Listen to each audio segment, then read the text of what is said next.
All right. Good evening, everyone. Welcome.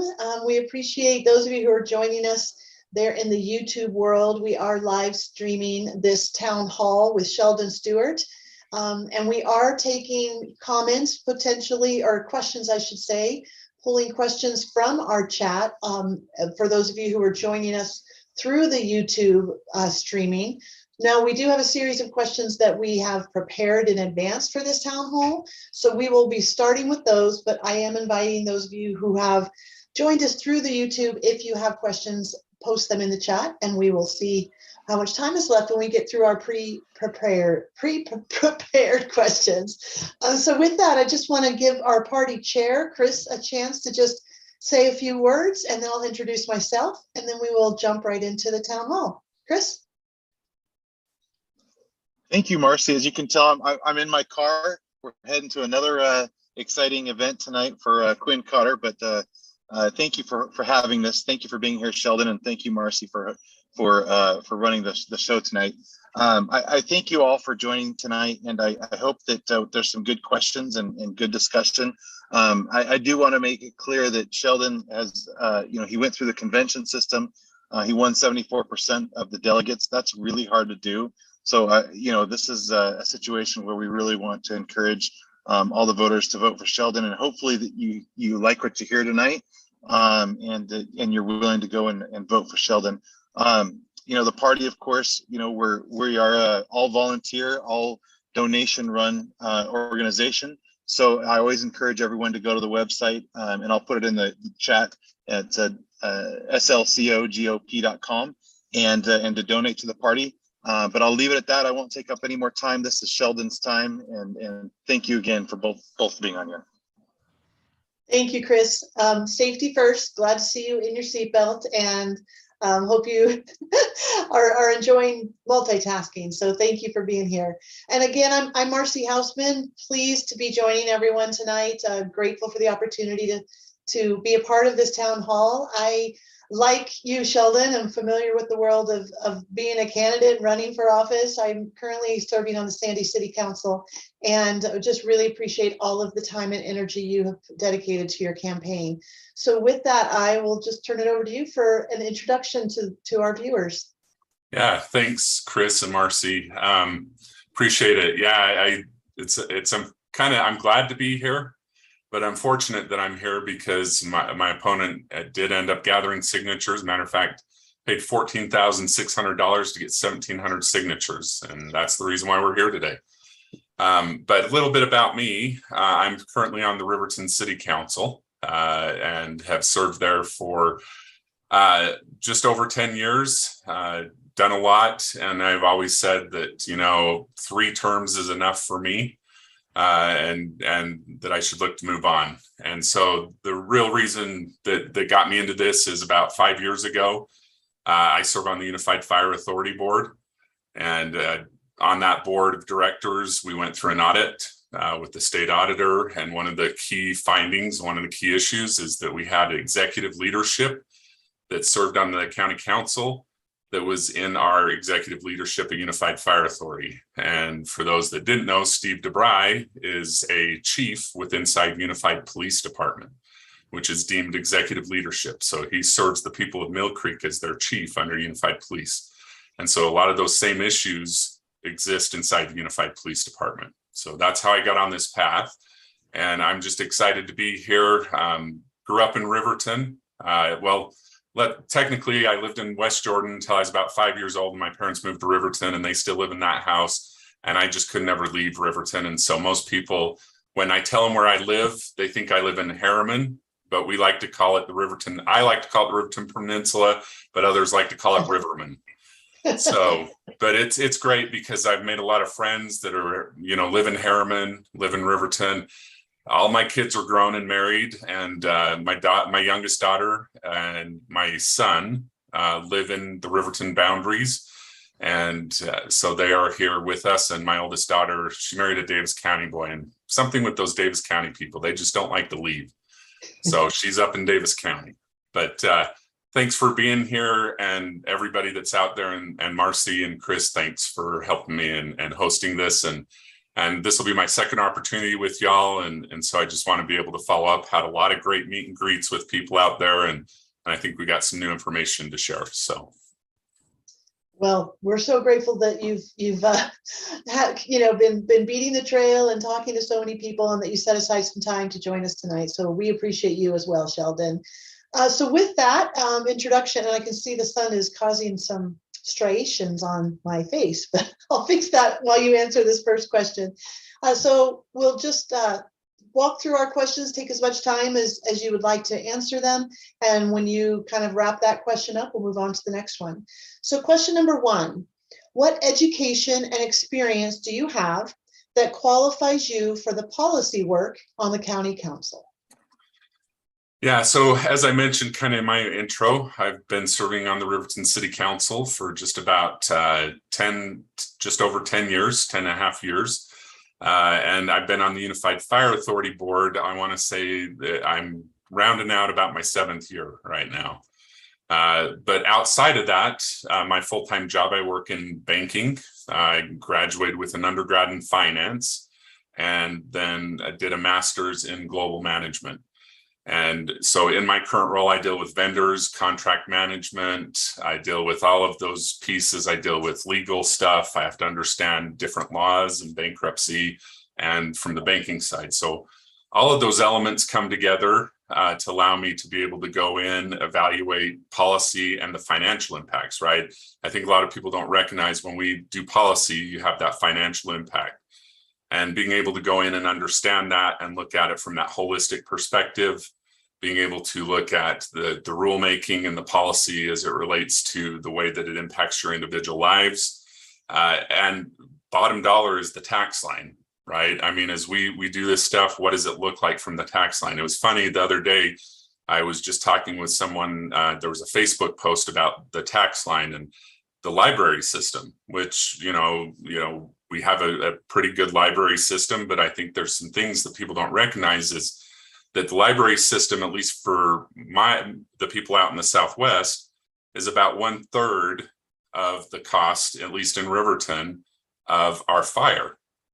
Now, that kind of sounds interesting, but when you talk about it, fire seems to have a lot heavier equipment, a lot more things in it. And so as we go through and we work through those items, and we look at it, we wonder, why would the library be 1/3 the cost of our total fire? And so that's something to consider we look at that. And so those are things that I'm able to look at and say, are we doing it the best way? Are we mostly efficient? The other concern is the county, I think for most residents, is the second highest tax item on their statement, at least in the Jordan School District area. Jordan School District's 1, county's number 2.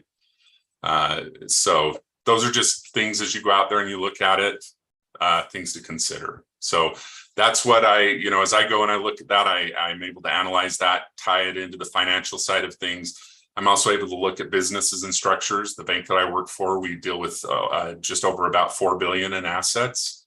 So when we talk about a county, our county's budget, which started when my opponent started, was at $663 million. And we're at 1.4 billion, which that's something we can get into a lot, which that growth, but yet we see the shrinking 1.4 billion. And I see opportunities. I just see lots of them. We have at least 3 finance departments. And in a bank that has 4 billion, we have 1 finance department. A lot of people say as the budget gets larger, you need to have more people in finance. That's not true. If you have 4 or 5 zeros behind a number versus 6 or 7, it's still the same accounting. It's still the same function. We could even talk about the enterprise funds. Well, in our bank, we have different lines, which are like your enterprise funds. We still have 1 accounting department and finance department. So, those are some things that we can get into and dig into, but those are things that is just as I look at the county, that helps me to be qualified because I do have that business perspective that I can bring in, look at the county, and I've also got the government side. And in Riverton, we operate with 1 finance department. So I'm sure Sandy does too, right? Right, we do. So, and your budget's bigger than ours. So Yeah. So those are the things that I view that help me be qualified to do this. I have that outside look, and I also understand what Riverton has come from to where we are. Same thing with Harriman. You know, when I grew up, if you lived south of 90th and you were west of I-15, you were part of the Bingham minor territory. We didn't view ourselves as Riverton, South Jordan, or anything. Everybody was Bingham. And so we were part of that Bingham group. And so that's the way that myself and even Mayor Staggs has always viewed the Southwest. We've kind of viewed ourselves as one whole community, trying to look out for the best interests of the community. And that's a community that has really grown. Yeah. From the time you just mentioned when you were growing up till now. I love that still is the priority, though, that as much as you have grown, you still feel like a connected community. Yeah, and it's just not Riverton. The boundaries get blurred. I mean, there is that, I like to call it the friendly fighting, the family fighting that you have go on, and the little jabs here and there. But at the end of the day, you know, I know that, you know, Mayor Palmer and Mayor Hall and Mayor Ramsey and Mayor Burton, you know, we're all working out and looking out for one another and trying to do the best for the Southwest. So, yeah. Did you intend to make that rhyme? No, I did Doing not. the best for the Southwest. Yeah, I'm a poet and I didn't even know it. There you go. That could be your new tagline. You've got your campaign slogan, but you know. Yeah. All right, excellent. So with that, let's go ahead and move on to the second question for the evening. How would you handle policy making, or you could even refer to in your current role, how do you handle, however you want to do with that, but policy making in a situation where there are many competing interests? Yeah, so I mean, I'll use UFA as a great example, right? Each community inside of Unified Fire Authority has its unique and different interests and unique issues. So one of those examples, actually, Sandy helped us solve. So I'm going to use Sandy as an example. So White City is an area that we provide service for Unified Fire Authority, but yet it just didn't make sense for us to build a station. So what we did is we worked with one another and went through that, and we've analyzed every community's different needs. And it was agreed that it would be better to enter into a contract with Sandy to provide fire service and medical services to the White City area. So that contract got worked out. And then also came to a point where we said, hey, we really need to look at what this contract looks like. And so as members of the board working with Sandy, we came up to a mutual agreement that helped protect the interests of Sandy while also protecting the interests of White City. And then we looked at also the other areas of our different communities. You know, each one has their unique needs. Interface fires is a big issue for Harriman and Mill Creek and Cottonwood Heights. It's not as much for Riverton, but Riverton has two major corridors that run basically on the edge and through its city. And so we needed heavy rescue. And so, that's how we do that negotiation. So working with one another, but let me kind of then now draw it a little more closer to home in Riverton. As we have those competing interests, kind of like what you see there, and what we also did inside Unified Fire Authority is that we then also said, how do we keep ourselves aligned? And the number one thing that we focused on was strategic priorities. So as a city, we developed 4 strategic priorities that we focus on. And we know that those are the areas, and then we do what's called key initiatives that sit underneath those strategic priorities, and those get evaluated annually. We do a January meeting at City Hall on a Saturday. We're there all day, and we run through our strategic priorities. We say, do they have to be rewritten, redirected? And then what are the key initiatives that we hope to accomplish this year as part of those? And so as we get into those discussions where we start to fracture or we get to be different, we say, how does that align underneath our strategic priority? What strategic priority are we trying to accomplish with this? And as we do that, we then reevaluate what we're discussing and the position on it. And sometimes, we still have that, but we find how we can tie those together, and it helps us keep aligned. And so as a council, we don't agree. And I'm sure you understand this. We don't always agree on everything. But the one thing we do all agree on are those strategic initiatives. And I think that's one thing that I see has lacked a little bit, and I think it's lacked quite a bit in our county council, is that we don't, at least even among the Republicans, we don't have these strategic priorities that we're aligned under. At least I'm not seeing it. And at least they're not published. And we do publish them in Riverton. And I think if we could do that, and we share them with even our Democratic, counterparts, the Democrat counterparts, and we ask them to do the same thing, I think you'll find that there are areas where we can work together and that we can overcome that disconnect. Because I think everybody at the end of the day, when you say, hey, if a certain group is in the majority, you're still going to have those concerns. And so you want to protect those interests for the minority or the majority. And so that's where I have found that in Riverton, when Mayor Staggs officially moved into that role as mayor from a council member, that happened. And that's something that actually Mayor Staggs and I actually had happen with one another. So Mayor Staggs and I went to Bingham High School together. He was class of 92, I was class of 93. So I just dated and aged myself a little bit there. But he and I knew each other. We ran in some of the same social circles in high school, and I would even deem that we were friends. And then, obviously life happens. We went on our separate ways. I was on the city council. Mayor Staggs joins the city council. And we kind of had a situation where we got pitted against one another because people felt like we were very strong conservatives. And some people on our council, I think at the time, didn't like that concept that, you got two strong conservatives.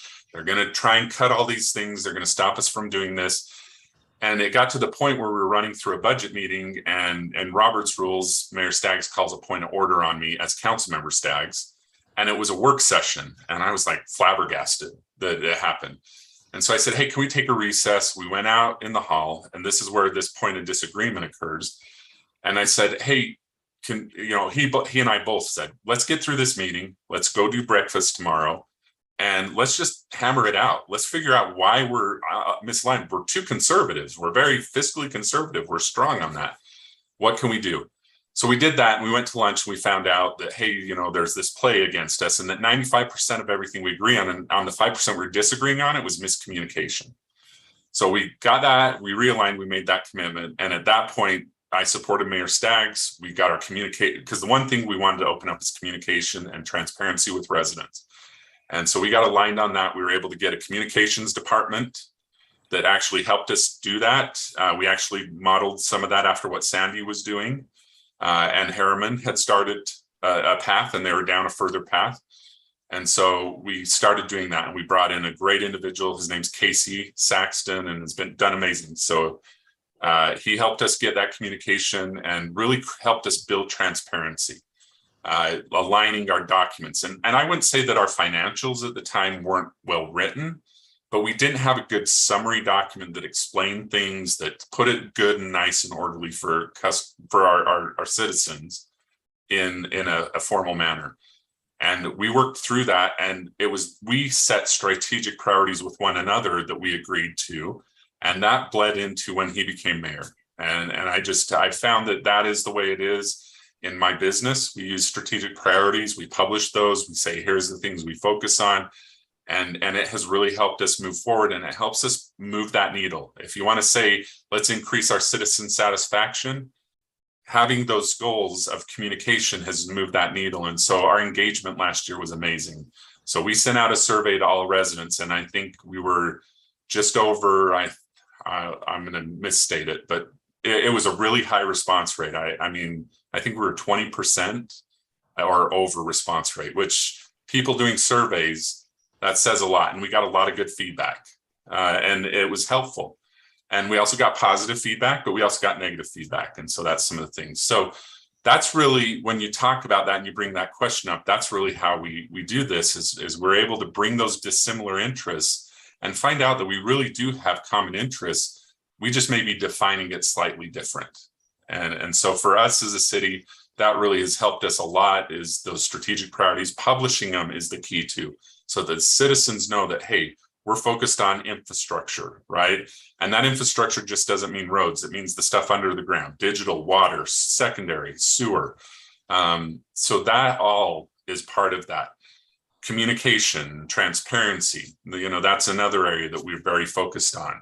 And then making sure that we have reoccurring revenue sources, and recurring is ongoing revenue. So some people may not be familiar with that term, that help fund our city instead of using one-time revenue as a source to fund our city. So if we use one-time revenue to force a reoccurring expense or an ongoing expense, that's a bad model, because eventually the one-time revenues will run out. So if you use impact fees to fund recurring expense, those impact fees eventually run out. But if you sit there and you use, let's say, sales tax, which is something that is recurring, because as you have your city grow, you're going to see your sales tax revenues grow. And as your city shrinks, your sales tax will shrink. Those type of things are market-based fluctuations. And so that's one thing that I think our county hasn't done a good job on. Just recently, there was a fair housing $20 million that was approved. And I know people have tried to beat me up on this. They said, oh, well, they've just hired a temporary employee that's going to be only 3 years. But the problem people don't recognize is when you hire an employee in the county, the employee never goes away. And then when a program gets instituted in the county like this, it becomes an expectation that then ends up being ongoing and funded.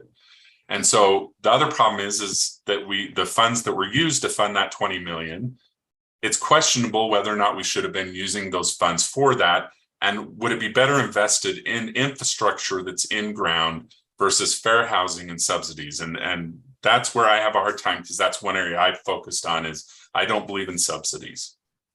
So, yeah. So I've kind of gone on for that question a little bit. I think I over answered there, but that. Oh, no, really...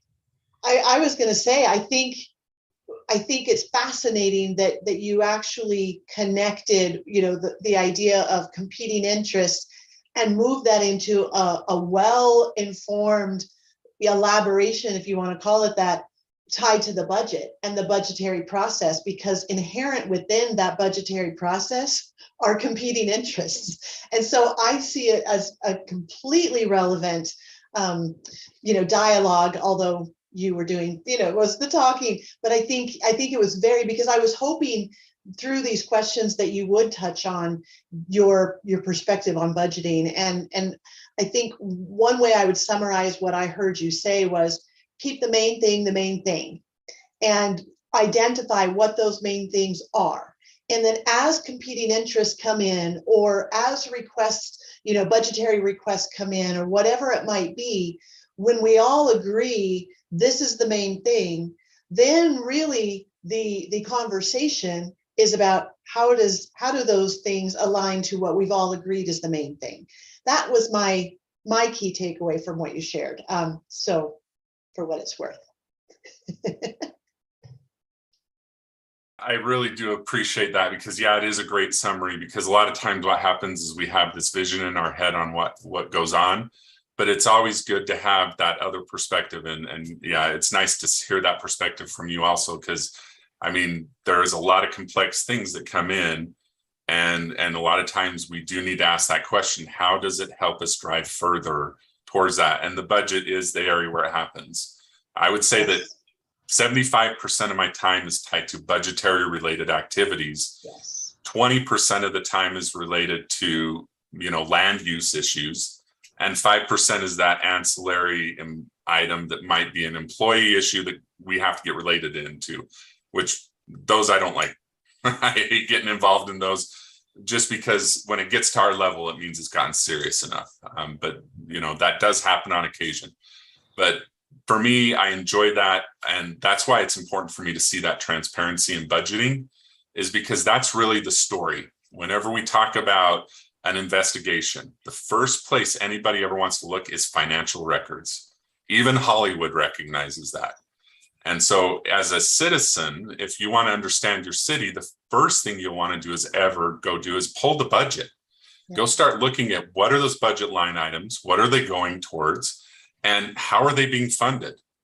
And that's something that at the county level, we really need to look at more closely, because I think we have a lot of this one-time money, or these programs that people think that it's a recurring revenue source. And it's not. It's something that you have to renew, but yet we've got these plans that are built out on them.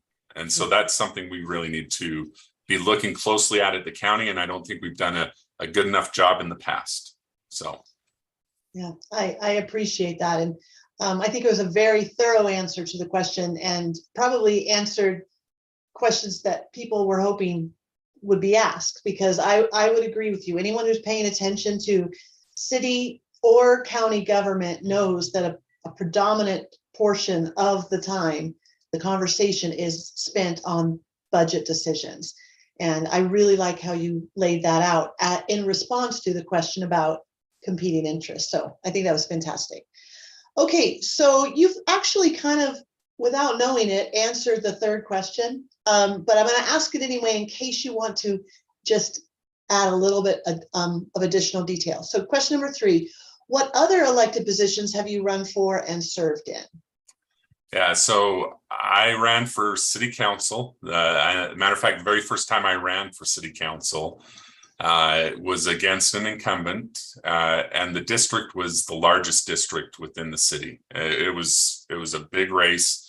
It covered in Riverton, if you're familiar with the Riverton boundaries at all, basically take everything that's from about 2200 west to the west border.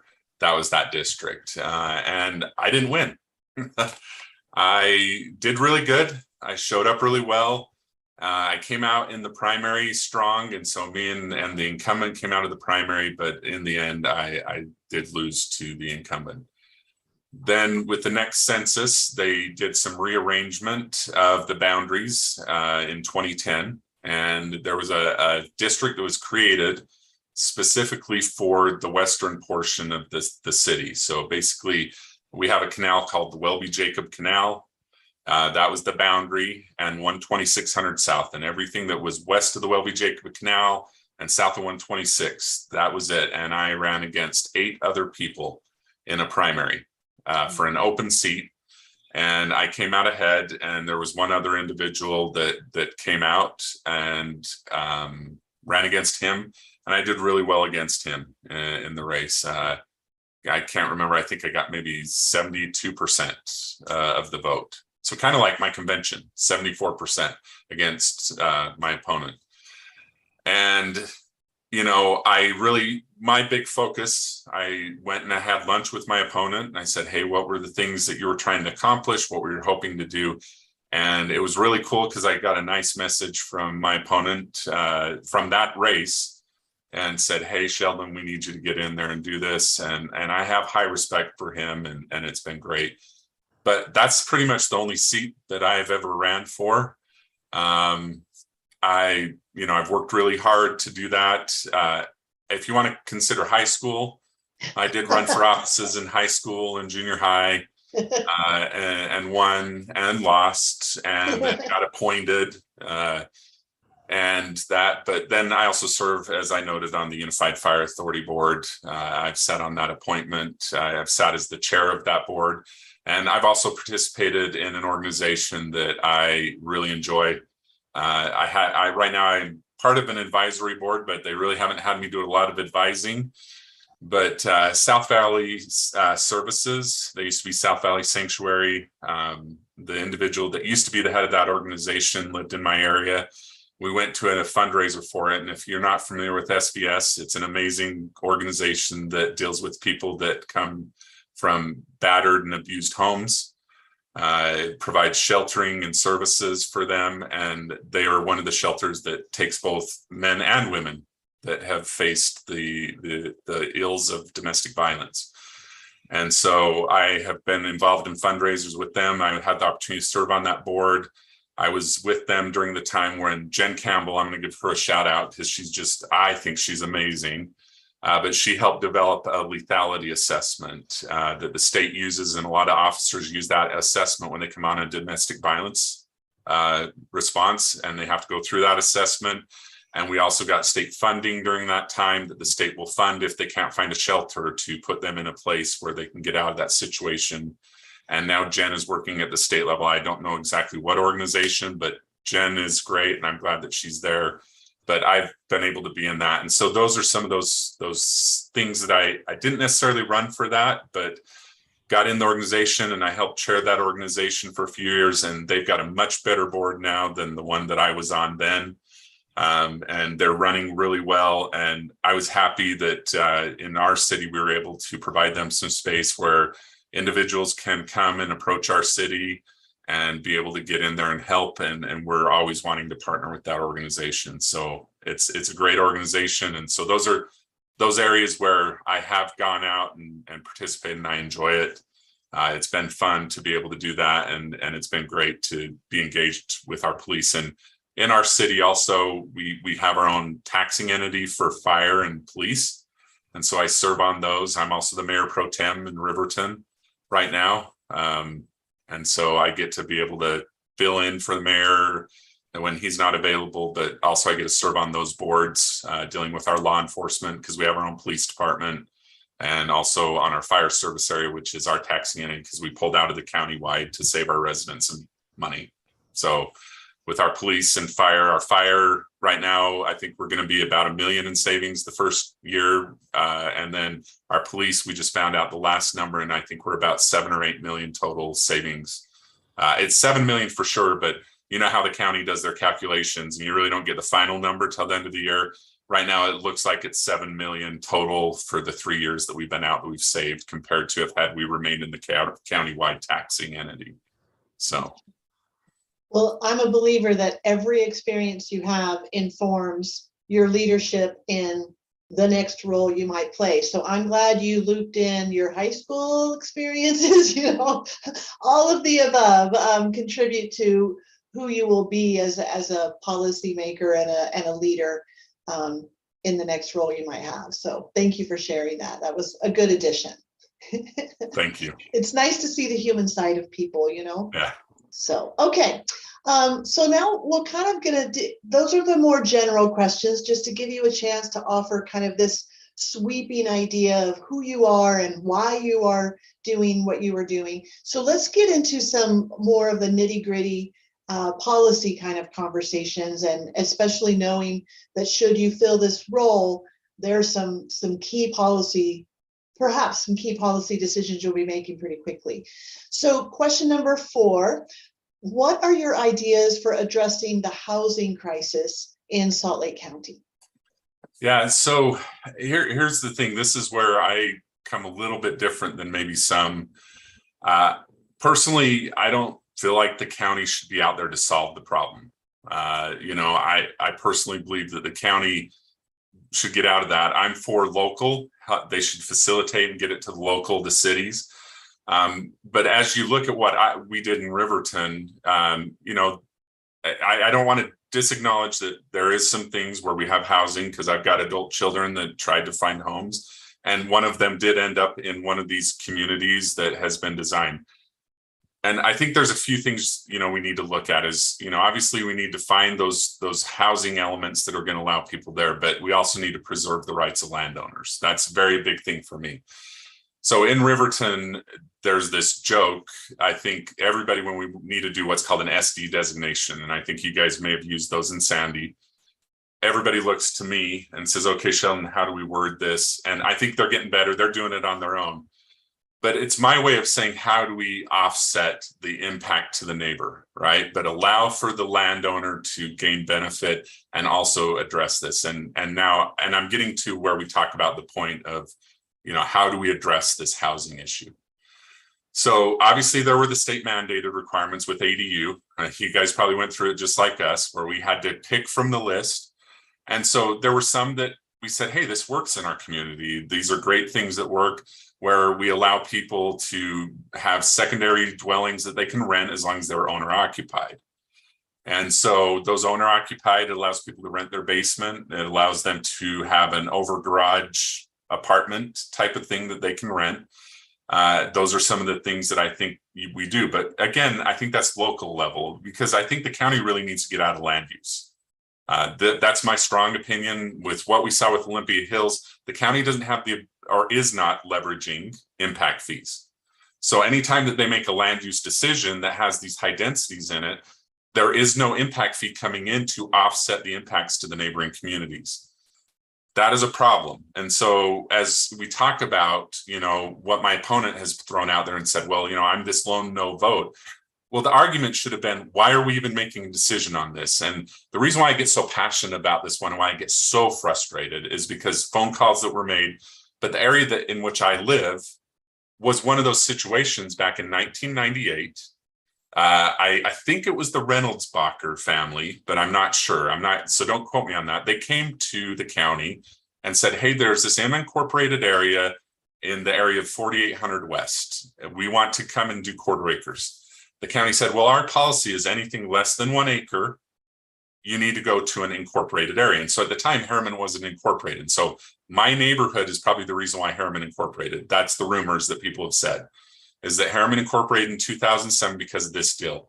So they went to Riverton. Riverton was incorporated. They annexed, and that's how we get these weird boundaries on the west, which I call the Riverton Peninsula. So people always wonder, why do we have these weird boundaries? That's how they came about. So they went in, annexed to Riverton. Riverton assessed the impact fees. That's why you see the frustration with the Olympia Hills deal. So that part came into play. Well, that's what should have been screamed is, hey, we're violating our policy. We don't assess impact fees. Why are we even voting on that? And those were the things that should have been said. And they weren't. They weren't put out in the forefront. We should have been saying, county, we shouldn't be in the land use. We're here to address those things. We're wall-to-wall cities. Now, you get down in some of those tri-county areas, where you're Duchesne and maybe Twilla. Those areas, the county still has to be involved because you have these neighborhoods popping up where you don't have the wall-to-wall cities. But Salt Lake County, even Utah County, we're wall-to-wall cities. And you could start arguing Davis County is really getting that way too, wall-to-wall cities. So those cities really need to pull back on that land use and do that and push it to the cities. So the ADU, getting the county out of it, pushing it to local cities to help them make those decisions because they understand their corridor and traffic plans. They understand their transit plans. And so I'll use the example of what we did with our MDA, our Master Development Agreement that's between Bangor and Mountain View Corridor. So what we did is we said, hey, you're going to be allowed to do this, but your maximum number of units can't exceed, I think it's 2,400 units. So you can do those densities. And so that's where you started seeing we have some densities that popped up near major corridors. We put it in that space that's near major corridors. In that MDA, we wrote agreements that also kept the commercial and provided some buffering for those. There was one neighborhood that was in there. So we allowed a 200-foot buffer to allow for housing that was regular housing in there that matched what was already existing. So that's one thing that we've done. I also represent the district that has 85% of the housing stock that is apartments in Riverton. So when we talk about that, we see that. But again, those apartments, when you look at them, they sit on Mountain View Corridor and major corridors. And that's because of that access. As we if we try to put that infill or inner, that's when you start to see a lot more of those problems. And so county doesn't know that. They don't have that ability. And so that's where, from the policy perspective, we need to push those down to the individual cities. So when this Olympia Hills development comes in, there is no impact fees. The county has no idea about what infrastructure is out there. They don't understand that the sewer line that Riverton expanded and Harriman worked with Riverton to expand to get to the sewer plant was only built out for what we had been told the county was. And we relied upon the county not making decisions below the 1 acre. So when you see my opponent write an op-ed article and kind of yelling at the mayors and saying, you're just a bunch of whiny babies and now you want to split off. Well, the reason why is because we weren't being heard. And so that's not how you address that. And so as we push this to local control, what happens is you see the cities able to make those informed decisions. They have a pulse of the residents. They're better able to engage with those residents. So that's how I viewed it. If you want to see an example of how we've structured in Riverton, come in between Mountain View and Bangor. You'll kind of see how we've set that up. And we've also preserved estate density in our eastern portion of our city. So we still, we have that farming community feel. We've done it with our general plan. And that's the other key thing too, is that the county really doesn't have a strong general plan that I could find anywhere that says, hey, here's what it looks like. So we rely as cities on those policies, whereas cities, we're required by state statute to adopt a general plan and reevaluate it. At least I think it's every 10 years. So those are things that a lot of people I think don't understand, that why I get so frustrated about the county being involved in the land use and why the fair housing issue shouldn't be a county level issue. But as we go further into that too, when we talk about increasing that stock, where the county does need to jump in, is that they need to jump in and provide those resources inside the communities. And in the Southwest, we don't have resources to support individuals like that. So it's far and removed. So I think you're on mute, Marcy.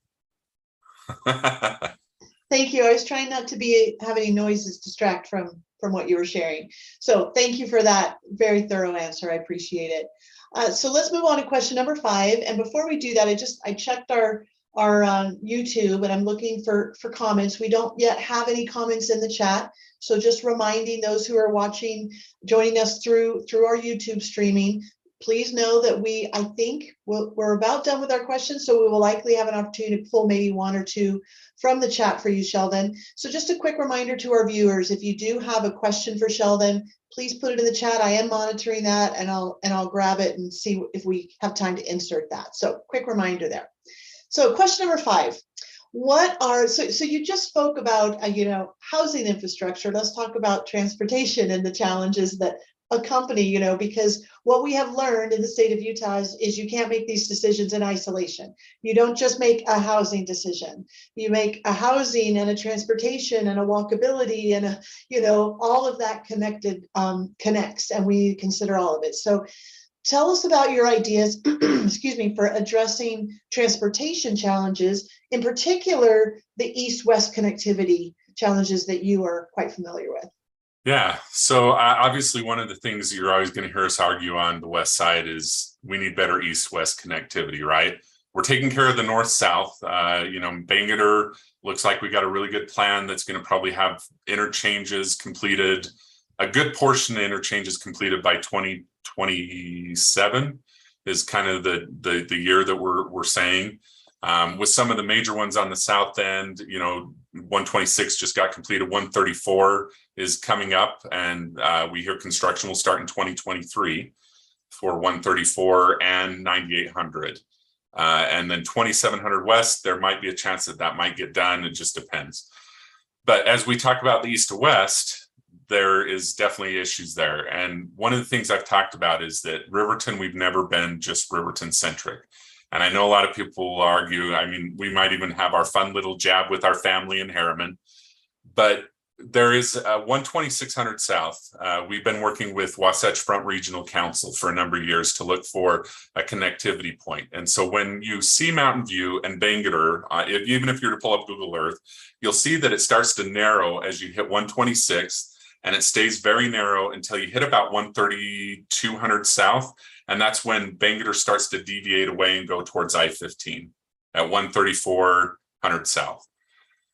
So there's been a lot of discussion on what is the best east-west connector there. Now, we also have one up that needs to happen in the middle, and 90th has always been a discussion as, hey, that may be the right spot. And I would say that that's about the center of the valley, would be a great place for that. But I'll use 126 because I'm very familiar with what we've done on that. Matter of fact, there was a meeting that I actually had to fill in for Mayor Staggs as the mayor pro tem. I needed to jump in for him where they were having discussions on the COG. So COG gets to decide on certain dollars and make recommendations on the plan and the dollars that are committed. And so we were actually trying to just get about 40,000. It was the last parcel. Riverton acquired a number of parcels to the south on 126 to help build that. So originally they were looking at 132, but 132 we've designated, and we have a big center median. So a lot of people look and say, why do you have this big center median? Well, it's dedicated for future transit solutions to support those needs that are going to come about. That we can get into the long story, but I won't get into that about what Riverton did in our study and quarter on a quarter, and yeah, big long story, but I won't get there with that one. But we did want to push this road to road interspace there because we had already done stuff to strengthen that infrastructure on 132. 134, that's a key corridor for us with our Mountain View Village and development there. And so we said 126 looks like that ideal location. So we've been acquiring parcels, and we had one last piece to acquire. And we did get those funds with COG, but just to give everybody an update, what we did is we got that last piece, and the goal is to be able to get that road so that it'll be taken over by the state. That portion is still owned by Riverton. But to make it in the beginning, I know people don't like 5400 South, but if you've driven down it, it has what's called flex lanes. So in the beginning, that would be a quick solution that could help and will allow people to offload off Mountain View, get to Bangor, and then Bangor actually interfaces with I-15 so that you can get south. It doesn't quite get you to the north, but if you go up there, you do have 201, and so that's where 90th has to come into play. And then eventually in the 20-30 year plan, that could be freeway grade. As they take Mountain View, make that freeway grade, and it can be freeway grade interchange to interchange. That solution does not benefit Riverton residents, really. The only thing that we have that falls in that section that people are west of that area is Legacy Springs and a small neighborhood. It really is Harriman, West Jordan, South Jordan. You could even argue that it goes out far as Kearns for somebody that's southbound to make that connection. So that's how we've thought regionally. We're not just Riverton based, because we do recognize that there is those needs, and we've spent a lot of time in designing and figuring those things out.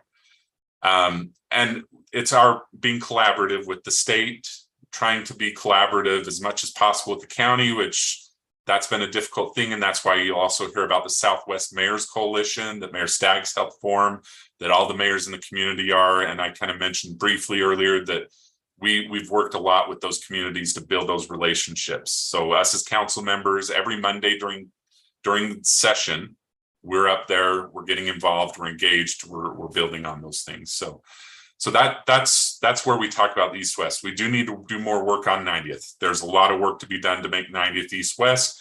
We also need to make sure that West Jordan feels that that's still the ideal location. But if you look at it, that has the most clear path with the least amount of obstructions from what we've looked at and seen.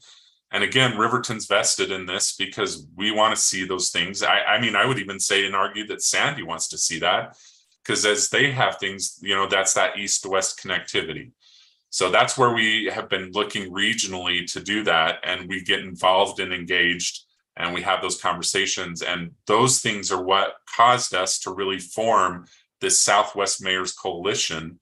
And council members are invited to participate. And I know a few council members that heavily get involved in it. There's times when I'm not as engaged in it, but yet I have another fellow council member that does. And so we help play that role, but our mayors are heavily engaged in that. And it just helps us to drive that message and drive that communication. It's also helps so that Mayor Burton, and Mayor Ramsey, Mayor Staggs, Mayor Hall, even Mayor Walker with some of the stuff that he has, because he has a portion that's west, for those that didn't know. And even Mayor Zoltanowski, is that how you say it? Zoltansky? Zoltansky. Yeah, so she also has a portion. And so we do try and work to say, hey, how do we address these issues? Because you guys have that portion that crosses I-15 as well. So we're really working hard to address those as a community, as the Southwest. And again, I've always viewed it as a family. Matter of fact, as a kid growing up, I just thought that everybody was like Riverton, Harriman, Bluffdale, that we were just all one big family. And West, even parts of West Jordan, even though they were our rivals, but I had all my friends that were there. So it's interesting. You'd find me sometimes on the West Jordan side because all my friends were there. But that is the way that we've always worked. That's the way we play. We know we have the needs. We know we have these issues that need to be addressed, and we're working hard for that. And we know that we've got a big deal with what happened with Olympia Hills, that we've got to address that. So. Thank you for that, Sheldon. And I'm like you, I've studied thoroughly Wasatch Front Regional Council, all that they publish. And I heard you say back what we keep hearing from them, and that is think regionally, act locally. I think your intent is to carry that into this new role should you be elected. So I appreciate you sharing that. We've got one more question here, one of our pre-prepared questions, and then looks like we've got some questions popping in that we'll wrap up. So I'm just going to ask you to kind of address this last one as concisely as you can, just to give us a little time for these questions that have come in through the chat. So perfect. Sheldon, last question. Recently, the legislature overturned a Salt Lake County mask mandate, which received both praise and criticism. What are your thoughts on the mask mandate that was issued by Salt Lake County? Yeah, so for me personally, mandates are a very slippery slope. That is, I'll use this term, and I'm very careful in the way I use it, but mandates are the way that a lot of dictators took control of people. When we start telling people what they have to do for their medical and their choices, you have to be careful. There's situations just within my own little area that I live in where we had kids that were facing anxiety and problems, and they were being shunned, treated differently because they couldn't wear a mask. I personally am pretty much deaf in my right ear and didn't realize how much I relied on lip reading until masks went on. But anytime that a mandate comes into play, when we're mandating, telling you what you have to do for yourself medically, that's a problem. And masks are a medical device. And that at the point that and this is the way that I'll word it, the point that we had our county health department come in front of the counter. So you think of a restaurant, a pharmacy. The second that they came out and tell customers, this is what you have to do to shop, is when they violated our constitutional rights. Their job is behind the counter to make sure that people aren't doing things inappropriately with food, drugs, whatever it is. That's their job. And the second that they came out and they were given permission to start telling us what we should do, that was wrong. I will never support a mandate. I will not support forcing somebody to do a medical procedure. That for me is no, that's a no-go. So there's my simple statement. Thank you for that, Sheldon. Looks like we've got interest in having you elaborate a little bit further on the previous question about housing. So this first one is, have you any ideas on how to make property prices affordable for more Utahns? Yeah, get rid of Biden and drive down costs of gas. No, I mean, really, seriously, though, when we talk about that, it's commodities, right? Anytime that we see an increase in the commodities. So when fuel is up right now, if we can find a way to get fuel down right now, if we could reopen the Keystone pipeline, we would see fuel immediately drop. I think we'd see a lot of our commodities drop, and we'd see the costs. That's the thing that I would say is, as we start talking about it, how do you make it affordable? It's not making it necessarily smaller, but I'll give you an example. In Riverton, what we do is we're very mindful of the fees that we charge in the way that we do that. So as cities, as counties, what we can do is we can find ways to reduce those costs, not subsidize. I don't believe in subsidizing anybody, but how do we reduce the costs with property taxes? And I think I'm going to try and probably hit a little bit of the next question, because so in Riverton, for example, we're very transparent on what you're paying for. So you have a property tax line. The only two property tax lines that you'll see come from Riverton is our Riverton Law Enforcement Service area. All those funds are dedicated to police, 100%. You have the Riverton Fire Service area. That's 100% dedicated to fire. Riverton has no property tax outside of those two line items. I'm not faulting any city, because you have other cities that decide to just do a single lump sum tax to cover those services as well, which is probably a bulk of the majority of those costs. But we fund on the sales tax, right? So we rely on sales tax to help fund our city and its operations. It's a consumable, recurring type of expense, like I mentioned before. So as we can drive those taxes and those expenses, Riverton, we don't assess a business license fee. As much as we can reduce those costs, then it becomes harder for, say, a home builder to say, hey, the reason why you're having to pay this much is because the city's charging me X, Y, and Z. So we have to charge what's reasonable without being overly burdensome on the builder. We also need to find ways to streamline that process. And I think Riverton, we're still learning some of that. And I use Riverton as an example. It's not because I'm just Riverton centric. I do want you to know that I have learned, and I know who the Harriman City Council is. I've learned and I know who the South Jordan City Council is. I've learned and I know who the Bluffdale City Council is, and I know many of the members of West Jordan, and I have worked with some of those members of all those city councils. But that's the thing that we can do. Free market is free market. So, but that's what we as cities and that can do, is to help to do that. We can promote things that help drive down costs, and make sure that we don't get involved in some of these programs that are out there that are economic, social driven programs. Those are also what drives some of those costs up. People may not realize that when you jump on board with one of these programs, you've got to be mindful of the impact of that. Right now, as commodities are way up, one of the things that we do to stave off inflation also is they jack up interest rates. So in banking right now, just in the last 3 months, in the base rate, we've seen 1.75% increase. And we're being told that we should predict at least another 1 to 2% increase in the Fed lending rate. So as you talk about that, and we go and we look at that, those are the things we need to be mindful of. And how do we stave that off? And as leadership inside this county, inside this state, as inside these cities, we need to do everything we can to help drive down the costs, to help make sure that we do that. And it's not by policy, it's not by mandate, but what it is it's saying, hey, we need to open up free enterprise.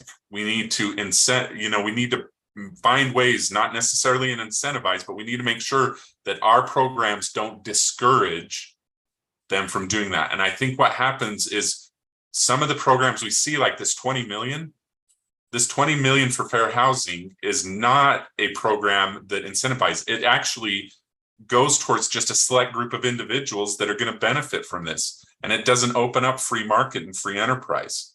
So those are my concerns. And so when we see county passing those type of programs, we're just making the problem even worse, because they're going to take that money and they're going to increase their price above that and say, oh yeah, well, you have this thing that's going to bring it down. And those programs do not work. They've been proven ineffective. You go look at it, it does not drive down costs. It actually drives costs up. So when we approved 20 million for what's called fair housing, we just then said, hey, guess what? Here's a ticket to increase price. So for everybody else. Yep. Well, you did. You're right. You hit on that. You hit on that other chat question. And with 3 minutes left, I think what would be best is to go ahead and have you use that time for your closing remarks, your elevator speech, whatever it is you want all of us to think about as we end this town hall. So take the rest of the time for your closing remarks. Okay. So the one thing I'll just bring up is, I've gone through a lot with this race. I won my opponent once and beat him once, and I'm having to do it again. It's been a struggle dealing with some of the things that I've dealt with, where, our mayor, my good friend, Mayor Staggs, has endorsed me, and seen some of the things that have been sent out that do that. But you know what? At the end of the day, I want you guys to all know, for me, I've never denied God's presence in my life. And I know God's hands in this. And so with that, I want to tell people thank you. Even if you're not voting for me, thank you for at least being engaged and voting. One of the things that I've always raised my kids, I said, hey, you have the right to complain to federal government and local government and everybody else. But the only time you have the right is as long as you voted. Even if you didn't vote for the guy, you still have the right to complain as long as you voted. But if you didn't vote, I don't want to hear anything. And so I just want to thank those that are getting out and voting. And again, whether or not you choose him, whether or not you do this, or whether or not you do the other thing, but at the end of the day, I know that God is involved in everything in my life. I've seen people come out of the woodwork to support me through this program and to go through this. And I call it a program because it feels like I'm going through this addiction recovery almost. It's like, oh, I'm addicted to politics and I'm going to get through it. That's kind of what it feels like. But I just want to thank everybody. Being in politics is hard. And I know, there are things that when I, make a statement about my opponent, I'm sure that it hits him hard and his family hard. And, it is, I heard it said well by a friend the other day, politics is a lot like war. And sometimes there's things that we feel like happen that are unethical or whatever it is. But, you know, at the end of the day, I guess you can kind of say that I've watched these things, but, you know, keep in mind that I just appreciate it. I appreciate everybody's effort. I appreciate you being here. I just appreciate that. And, you know, I still can't thank my God enough, my Savior, everything that he's done. That's central to my life. I was raised to respect and honor the Constitution. It's amazing. One of my favorite things to do when I start before a council meeting is I like to go, we have a copy of the Constitution. Mayor Staggs wanted that in our chambers. And it sits right to the left of us as we sit on our dais, which is the place where we sit. And I like to read a piece of it every time. And it just helps me to reflect. And the key words I see in that is God. And I love that we do the Pledge of Allegiance. And I love that we were able to add prayer back when Mayor Staggs got on, because I think it's helped us to center. And when I say God, my God is a certain God.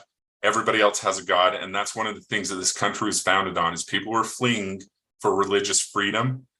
And I'm never going to take that freedom away, whether or not, you know, you're a Buddhist, or whether or not you're Hindu, whether or not you're Catholic, or, you know, member of the Church of Jesus Christ of Latter-day Saints. Whatever your faith-based function is, I'm going to support that. I believe that that's something that we were founded on in this country.